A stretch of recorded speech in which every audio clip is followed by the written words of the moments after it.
Scale की help से आज हम सीखेंगे नाइट सूट की कटिंग करना बहुत ही इजी तरीके से। तो फ्रेंड्स, यहाँ पे हम शॉर्ट कुर्ती और पैंट बनाएंगे। तो यहाँ पे पैंट की कटिंग भी मैंने बहुत ही इजी तरीके से बताई है। तो यहाँ पे देखिए मेरे पास ये बॉर्डर वाला कपड़ा है, इसमें से हम कुर्ती बनाएंगे।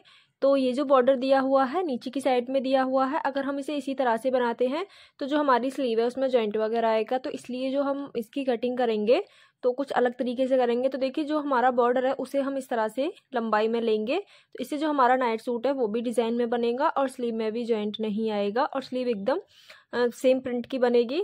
ये मैंने 34 साइज के लिए बनाया है। तो यहाँ पे जो मैं शोल्डर रखूंगी वो 6.5 इंच रखूंगी, क्योंकि जो इसमें नेक है वो फ्रंट से 6 इंच है और बैक से 5 इंच है। तो इसलिए यहाँ पे मैंने 6.5 इंच शोल्डर रखा है। शोल्डर को नीचे की तरफ इस तरह से 1/2 इंच डाउन कर लेंगे और जो गले की चौड़ाई रखेंगे वो मैं यहाँ पे 3 इंच रखूंगी। अब यहाँ पे इस तरह से हमें जो हमने डाउन किया था नेक लाइन से हमें इस तरह से मिला देना है। और देखिए जो हम बैक पार्ट को कटिंग करेंगे उसे हमें 1/2 इंच बड़ा करना है फ्रंट पार्ट से। तो यहाँ पे हमें बैक पार्ट के लिए भी साथ ही मार्किंग कर लेनी है। अब ऊपर हमने 6.5 इंच लिया था, नीचे 1/2 इंच कम करके 6 इंच पे निशान लगा लेंगे और आर्म होल यहाँ पे मैं रखूंगी 7 इंच। तो यहाँ पे हम नाइट सूट बना रहे हैं, इसलिए जो हमारा आर्म होल है उसे हम थोड़ा लूज रखेंगे। अब इस लाइन को हमें इस तरह से सीधा कर लेना है और आगे की तरफ इस तरह से बढ़ा देंगे। अब जो भी चेस्ट साइज है उसमें हमें 1 इंच एक्स्ट्रा लूजिंग रखते हुए मार्किंग करनी है। तो ये मैंने 34 साइज के लिए बनाया है। तो यहाँ पे हमने इसमें 1 इंच की लूजिंग रखी है, तो यहाँ पे मैंने 9 इंच पे निशान लगाया है। अब बैक पार्ट के लिए मार्किंग करेंगे तो हमें आर्म होल से 1 इंच आगे की तरफ निशान लगाना है और शोल्डर वाली लाइन से इस तरह से मिला देंगे। ये हम बैक पार्ट के लिए आर्म होल की कटिंग करेंगे। तो जो हमने पहले मार्किंग करी थी ये हमारा फ्रंट के लिए रहेगा। तो यहाँ पे हमें आर्म होल की इस तरह से मार्किंग करनी है और जो हमने आगे की तरफ 1 इंच एक्स्ट्रा लिया था उस पे हमें बैक आर्म होल के लिए इस तरह से मार्किंग कर लेनी है। अब यहाँ से नीचे की तरफ हम इसकी फिटिंग के लिए मार्किंग करेंगे। तो यहाँ पे हम स्केल से इसकी फिटिंग लगाएंगे। तो देखिए ये हमारा जो पैंट कटिंग वाला स्केल होता है उसे हमें इस तरह से रखना है और इसकी फिटिंग लगा लेंगे। तो ये जो मैं नाइट सूट बनाऊंगी वो ओपन चाक वाला बनाऊंगी। तो यहाँ पे आगे एक्स्ट्रा मार्जिन की भी मार्किंग कर लेनी है। अब यहाँ पे जो हम इसके चाक ओपन रखेंगे वो 13.5 इंच पे रखेंगे। तो 13.5 इंच पे मार्क कर लेना है और नीचे से भी हमें इसे इस तरह से राउंड में मार्किंग कर लेनी है। स्केल से हम राउंड में मार्किंग कर लेंगे, इससे जो हमारा नाइट सूट की जो कुर्ती है उसकी फिटिंग बहुत ही आसानी से लग जाएगी। तो इस तरह से आप ए लाइन में बहुत ही इजीली नाइट सूट की कटिंग कर सकते हैं। अब यहाँ पे हम एक पार्ट को इसमें से निकाल देंगे और फ्रंट पार्ट की जो हमने मार्किंग करी थी उसे इस तरह से कटिंग कर लेंगे।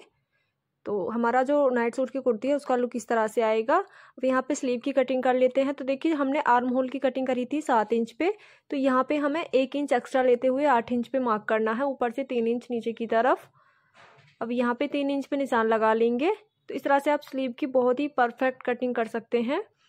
और यहाँ पे हमें निशान लगाना है और ऊपर से हमें गोलाई लगा देनी है इस तरह से। तो इसकी जो स्लीव बनाऊंगी वो मैं फुल बनाऊंगी। आगे आपको जितनी बॉटम रखनी है उस हिसाब से इस तरह से इसकी फिटिंग कर लेंगे।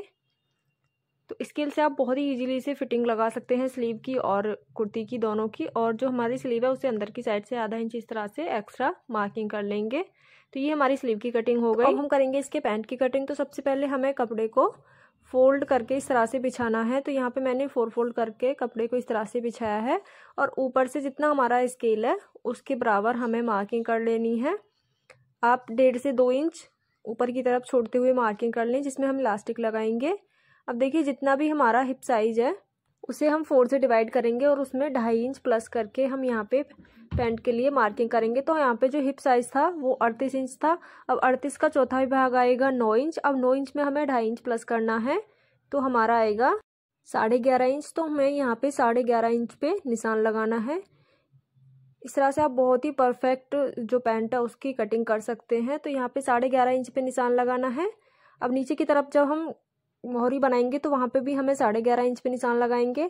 अब क्रॉच एरिया के लिए हम मार्किंग करेंगे तो हमें नीचे की तरफ 11.5 इंच पे निशान लगाना है और जो इसका क्रॉच एरिया है वो भी मैं 11.5 इंच पे ही बनाऊंगी। तो इस तरह से हमें सीधी लाइन ड्रॉ कर लेनी है और आगे की तरफ जो हम क्रॉच एरिया की गोलाई लगाएंगे तो वो हम 2 इंच से लगाते हैं। इस तरह से हमें आगे की तरफ बढ़ा लेना है और यहाँ पे हम क्रोचेरी के लिए गोलाई लगा लेंगे इस तरह से। तो यहाँ पे देखिए मैंने ऊपर वाले पार्ट की कटिंग कर ली है। अब हम नीचे जो हम इसकी मोहरी बनाएंगे तो उसके लिए हम इसे कम कर लेंगे। तो ऊपर हमने 11.5 इंच पे मार्क किया था, तो इसमें नीचे जब हम मार्किंग करेंगे तो इस तरह से करेंगे। तो इस तरह से आप पैंट की कटिंग प्लाजो की तरह बहुत ही इजीली तरीके से कर सकते हैं। एक साथ दोनों की हम कटिंग कर लेंगे और इसकी जो सिलाई है वो भी बहुत ही इजीली है। तो यहाँ पे हम एक्स्ट्रा मार्जिन रखते हुए पैंट की इस तरह से कटिंग कर लेंगे।